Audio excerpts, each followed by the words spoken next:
How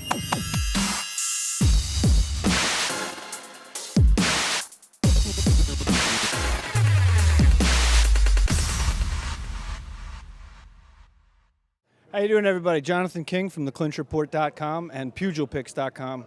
I am here with former RFA champion, former Tachi Palace champion, but more importantly, current member of the UFC, Christos Giagos. Christos is coming off his first fight in Rio, Brazil, against Gilbert Burns. Didn't go your way, but talk us through the fight, man. What was it like, your first fight in the UFC? It was great, man. I fought Gilbert Burns, who was a 4-time world champion in jiu-jitsu, no gi and gi. He's undefeated, tough opponent for your debut, but you know, they offered me the fight and I was like, let's do it. When you're at this level, you can't really turn down fights, and I wasn't gonna turn down a fight, but the goal was to stay on the feet. I thought I was doing well, you know, catching him with a few combinations, and I got too comfortable when he took me down, and that's where I didn't want the fight to go. But I fought for as long as I could. You know, I was on the ground for a long time in his game, and the last 3 seconds he caught me. So it was tough, but the whole experience, they flew me out. I got to enjoy Brazil. I had fun. All in all, it was a fun trip, great experience, and a great learning experience. So I'll come back even stronger. Now, what was it that you took from this fight? I mean, again, it was a loss, so obviously it didn't go the way you wanted to, but what do you take from the experience as far as a building block to move on to the next level? I look at it as in certain holes in my game. He exploited my holes. I wouldn't say I'm bad in jiu-jitsu, but I can definitely be better. So that's definitely a martial art I'm going to be spending a lot of time in. I've never really trained in the gi, so I'm going to be doing that to help my defense. Everyone says, you know, the gi will help your defense of jiu-jitsu. So I'm going to be doing that a lot more, and just, you know, training harder, learning to get up.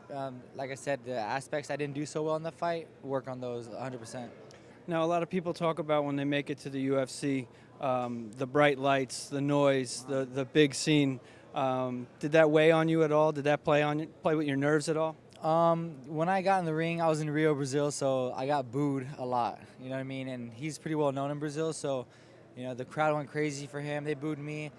I didn't really think it affected me, to be honest. When I was in there, I felt comfortable. I was moving around. I felt at home. You know, I was the best shape of my life. I was completely injury-free.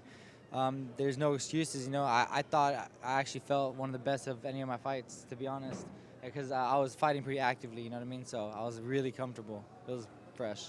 Now, I know you're not the type of person to call somebody out, but I'm going to put you on the spot right now. UFC has a big 155-pound division. Sean Shelby, who's next for you, buddy? Joe Silva is the matchmaker. Joe Silva. Who's next for you? To be honest, I'd fight anybody to throw at me. The one person I would like to fight, just stylistically, would be Joe Ellenberger. That's his brother, right? Yeah. He fought my boy James, and he beat him in a close decision, but that was a fight I really was looking forward to, just stylistically.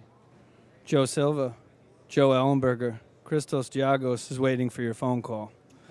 This is Jonathan King from the ClinchReport.com and PugilPix.com, here with UFC 155-pound fighter Christos the Spartan Giagos. Thank you very much, Christos. Thank you.